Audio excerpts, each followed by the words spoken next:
tell me that I'm never. Halo semua, salam sejahtera Malaysia. Tuan-tuan dan puan-puan yang amat dihormati, selamat datang ke channel Fels Lifestyle. Terima kasih karena terus setia dan bersama di dalam channel ini. Apa yang berlaku selepas Muhyiddin disiasat? Apa yang berlaku selepas ucapan kontroversi Muhyiddin pada PRK Dun Nenggiri baru-baru ini pada bulan Ogos yang telah menimbulkan ramai kecaman daripada ramai orang dan juga saudara-saudara, menimbulkan ataupun telah membangkitkan kemarahan ramai orang sehingga ada yang membuat laporan polis. Setakat ini yang kita tahu sudah lebih daripada 30 laporan polis, dan kita juga mendengar kononnya ada 300 lagi laporan polis akan dibuat. Namun itu tak pasti benar atau tidak. Namun saudara-saudara, apa yang berlaku? Ini adalah satu keputusan terkini untuk Muhyiddin, yang dimana bagi saya ini satu perkara yang mungkin akan menggemparkan PN, dan sudah pasti ini akan mengejutkan Muhyiddin Yassin sendiri. Ada yang tanya, adakah Muhyiddin ditangkap? Adakah Muhyiddin berisiko untuk masuk penjara sekiranya beliau didapati bersalah? Sampai ada gesaan agar gelaran Tan Sri Muhyiddin itu ditarik balik. Saudara-saudara, Muhyiddin disahkan hadapi pertuduhan akta hasutan di Gua Musang. Artikel daripada Malaysia Kini bertarik 26 Ogos. Berkaitan dengan pertuduhan akta hasutan, apa yang saya dapat lihat pencarian melalui Google, di mana siasatan terhadap Muhyiddin dibuat mengikut Section 4 dalam kurungan 1 Akta Hasutan, di mana ini memperuntukkan hukuman denda sehingga RM5.000 atau penjara sehingga 3 tahun.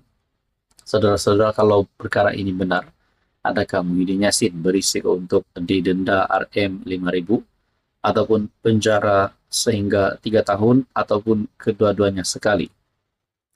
Perkara ini disahkan Ketua Penerangan Bersatu sendiri, Razali Idris, ketika dihubungi Malaysia Kini. Mahkamah Session Gua Musang esok, katanya ringkas.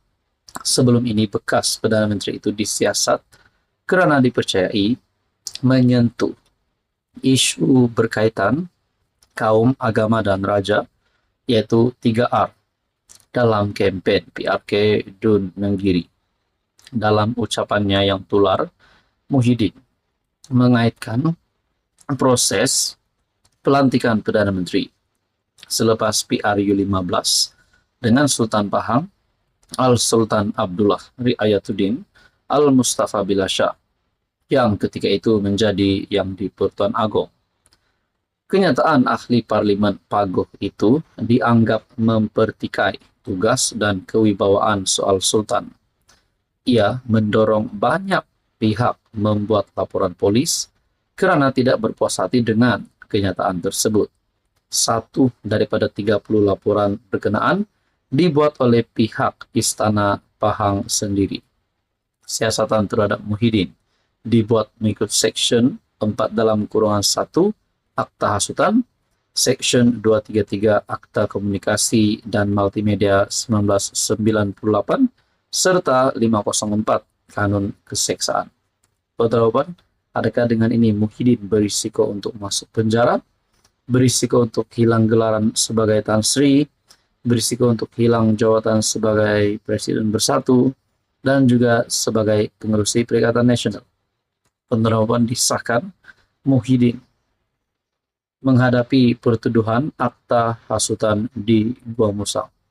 Jadi, saudara-saudara, ini mungkin satu jawaban kepada Anda di luar sana yang bertanya, adakah Muhyiddin akan masuk penjara, akan ditangkap?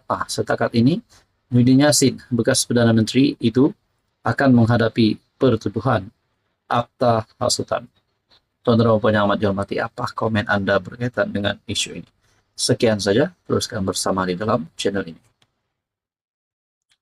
Halo semua, salam sejahtera Malaysia. Selamat datang ke channel Fels Lifestyle. Tuan-tuan dan puan yang amat dihormati, Terima kasih karena terus setia dan bersama di dalam channel ini. Ada satu persoalan yang timbul, di mana ini adalah berkaitan dengan kerajaan dan juga gabungan di dalam kerajaan perpaduan, yaitu kerajaan PHBN hari ini. Adakah status Pakatan Harapan dan Barisan Nasional hari ini dalam keadaan yang baik? Adakah pemimpin-pemimpin daripada UMNO, Barisan Nasional, dan pemimpin daripada Pakatan Harapan sedang menjalankan hubungan yang baik? Mungkin ada yang sudah mendengar berkaitan dengan kenyataan Zahid dan juga Tokmat, bahkan Akmal Saleh pun ada menyentuh berkaitan dengan isu bergerak solo ataupun tidak. Nah, saudara-saudara, mungkinkah UMNO lebih baik bergerak solo ataupun mungkinkah lebih baik UMNO bersama-sama dengan PH untuk menghadapi pilihan raya umum ke-16? Berkaitan dengan ini, adakah UMNO mempunyai rancangan untuk menjatuhkan Anwar? Kita pun tak tahu. Satu perkongsian daripada Syahbudin bertarik 25 Ogos. Dominan UMNO bermakna mereka mahu rebut kerusi Perdana Menteri. Wow. Adakah UMNO sebenarnya mahu menjerat Anwar?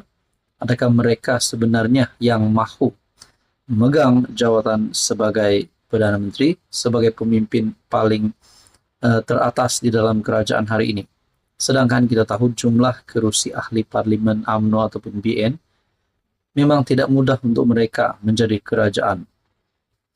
Hasrat dan ingin kembali dominan menjadi topik paling hangat sepanjang berlangsungnya PAU, Perhimpunan Agung UMNO 2024 yang berakhir semalam. Sama ada di dalam atau di luar Dewan Mesyuarat, dominan adalah perkataan yang hampir tidak lekang diperkatakan. Kalaulah UMNO tidak menang PR Kenanggiri, baru-baru ini, ungkapan dominan sudah pasti akan kekal tersembunyi di Gua Musang. Hanya kerana menang di Nenggiri, berdentam-dentu pemimpin UMNO mahu parti itu kembali dominan. Apa sebenarnya dominan yang ingin dihasrati oleh UMNO itu? Mampukah ia dicapai? Dalam hal berkaitan, Presiden UMNO Ahmad Zahid berkata, memberi amaran kepada ahli-ahli parti agar mengetepikan perbezaan dalam usaha memperkuatkan parti supaya ia kembali menjadi dominan pada PRU 16. Untuk jadi dominan semula, tak ada orang lain boleh bantu kita. Kita mesti bantu diri dengan memperkuatkan parti kita sendiri, katanya. Ketua Pemuda UMNO Akmal Saleh pula tidak mahu Parti Melayu itu selesa dengan situasi semasa, yaitu sekadar menjadi pelengkap kepada kerajaan perpaduan. Sebaliknya, beliau menegaskan UMNO perlu kembali menjadi dominan dalam landscape politik tanah air. Teman-teman, dalam perkongsian melalui Syahbudin, apakah Anwar tidak menyadari dominan UMNO itu boleh mengancam kedudukannya? Dalam hal ini, pandangan Johari Ganih ternampak lebih realistik, yaitu UMNO memerlukan 2 atau 3 PRU lagi untuk mampu kembali dominan. Itu pun jika UMNO benar-benar sedia untuk berubah. Teman-teman, apa komen Anda berkaitan dengan isu ini?